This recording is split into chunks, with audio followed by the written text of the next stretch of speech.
Hello dear students. Today we are going to learn and understand lesson number 14, Maps and Symbols, from Environmental Studies textbook part 1 standard 4.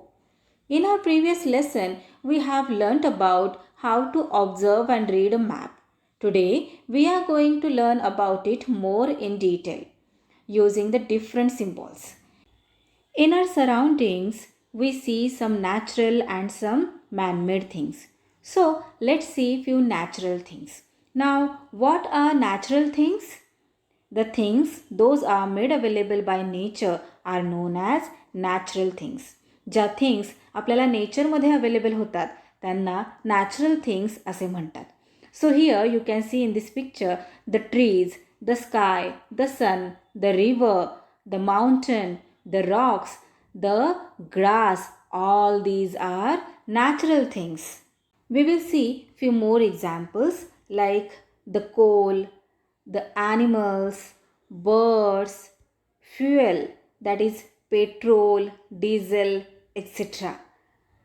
Sea creatures, trees, and the human beings. All these are natural things. Now, let us learn about man-made things. The things that are made by man using natural resources are known as man-made things. निसर्गामधून, नेचरमधून मिळणाऱ्या वस्तूंचा वापर करून आपण ज्या things बनवतो, ज्या वस्तू बनवतो, त्या वस्तूंना मॅनमेड थिंग्स असे म्हणतात. फॉर एक्झाम्पल बुक मॅनमेड आहे.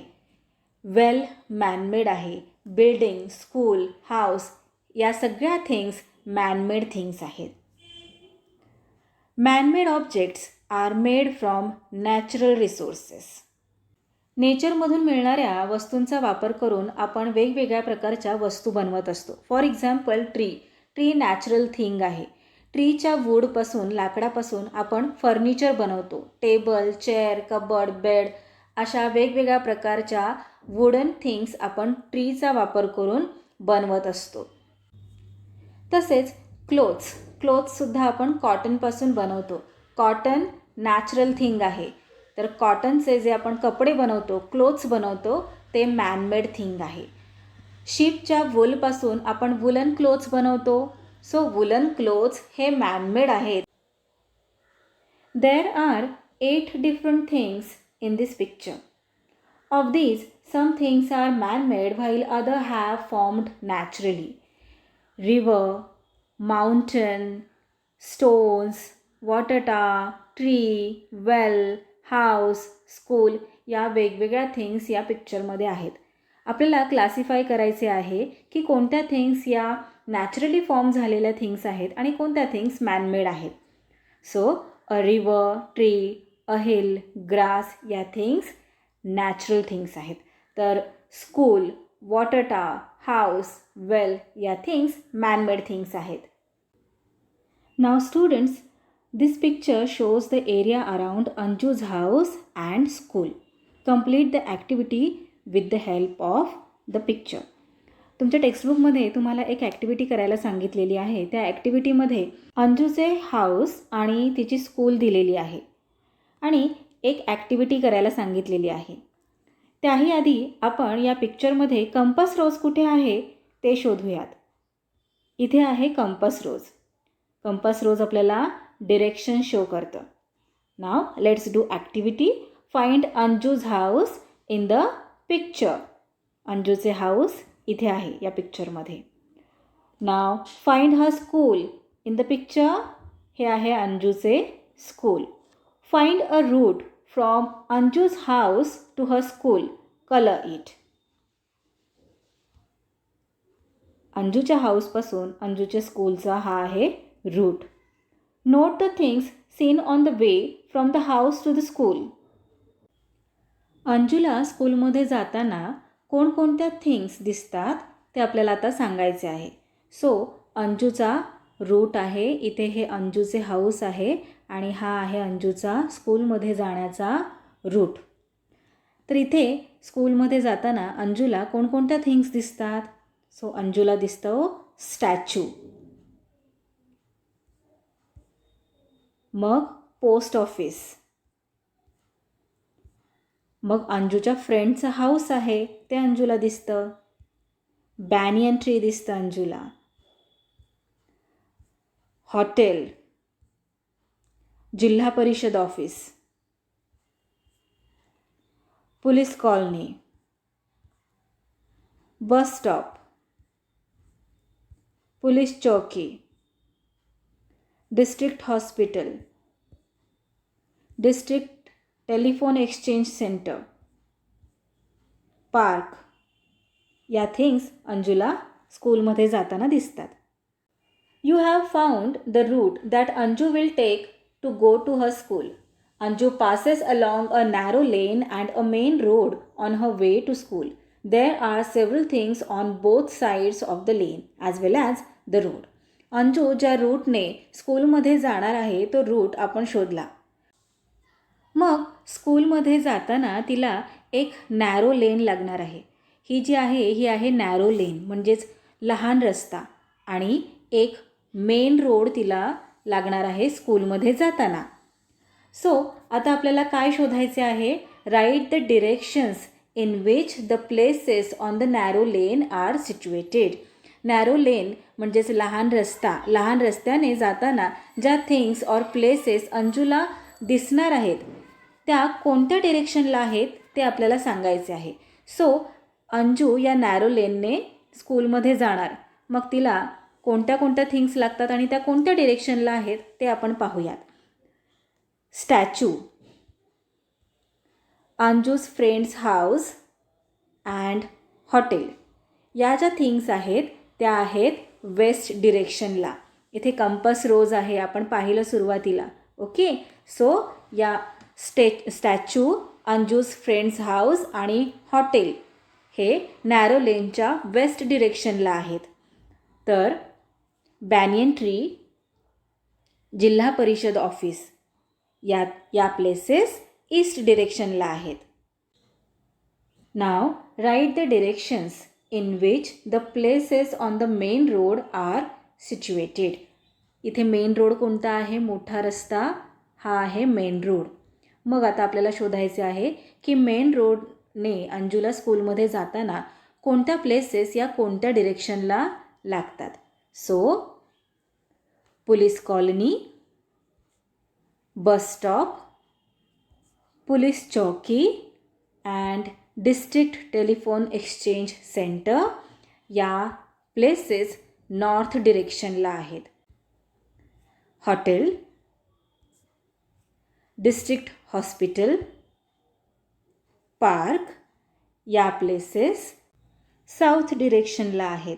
Mention the directions in which she must turn on the way to school.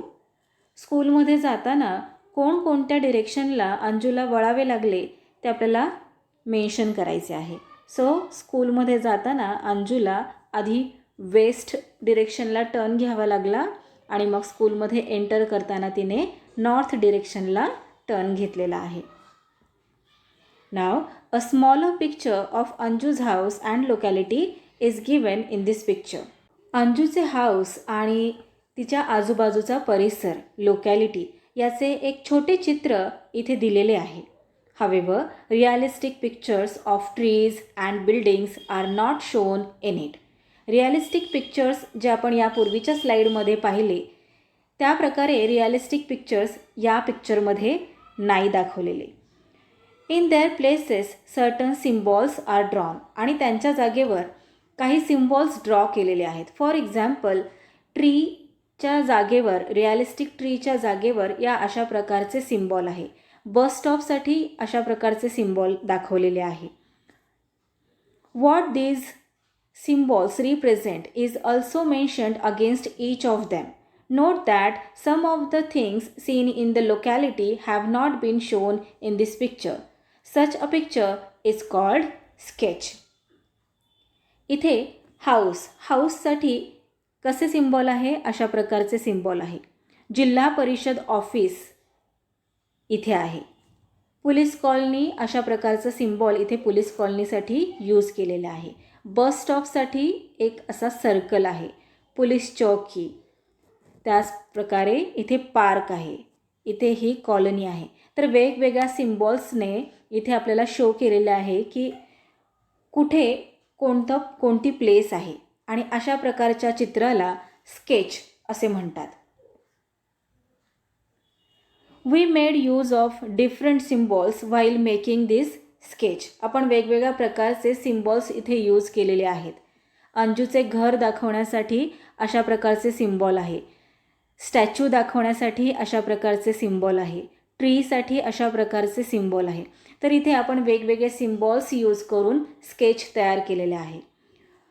To convert a sketch into a map. पण एका स्केचला मॅपमध्ये कन्वर्ट करताना आपल्याला कोणकोणत्या थिंग्स शो कराव्या लागतात ते आपण पाहूयात. You need to show the directions and include an index, a title and a scale.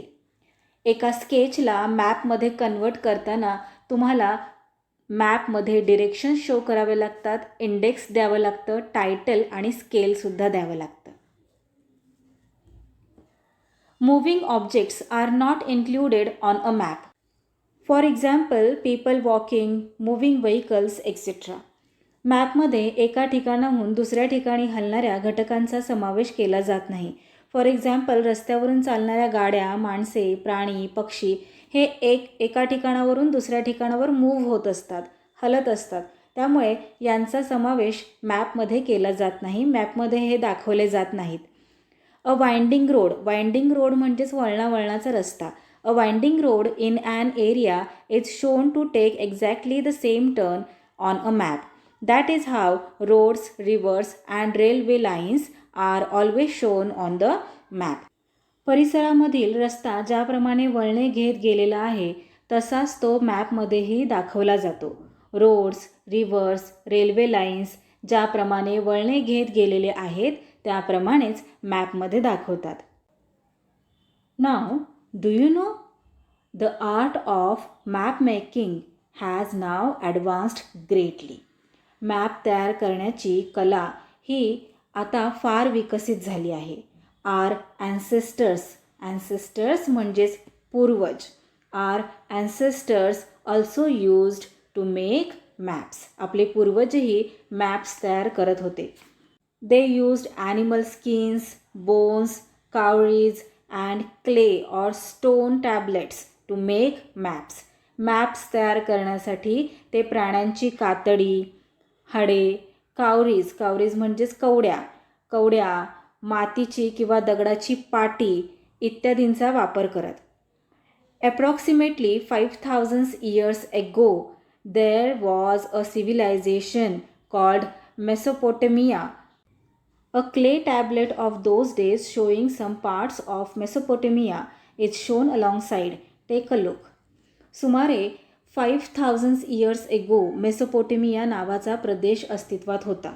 इथे पिक्चरमध्ये त्यांनी एका मातीच्या पाटीवर मॅप काढलेला आहे. Study the map of Maharashtra and complete the activity. First question is our state has a historical heritage. Maharashtra has forts near the sea, in the mountains and on the plains. Write the names of districts which have forts. Forts near the sea, Janjira, Sindhudurga, etc. Forts on the plains, Raigad, Vishalgarh, etc. Forts in the mountains, Pune, Kolhapur, etc. Next question. Write the names of districts with hot water springs. गरम पाण्याचे झरे असणारे district कोणते आहेत ते आपल्याला right करायचे आहे. सो ते आहेत ठाणे आणि Yavatmal district. Next question.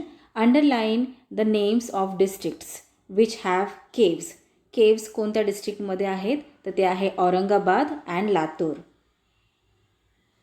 Find the districts which have ports and circle their names.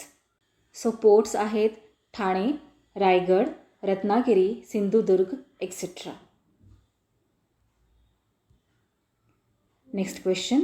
Classify manmade and natural objects with the help of the index.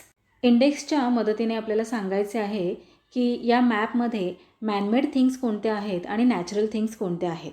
So manmade things आहेत railway lines, national highway, fort, air transport centre आणि natural things आहेत sea, hot water springs. Next question. There is a national highway and a railway line between Pune and Kolhapur. In your notebook, write which of these is shorter. कोणता route हा shorter आहे? So, national highway is shorter.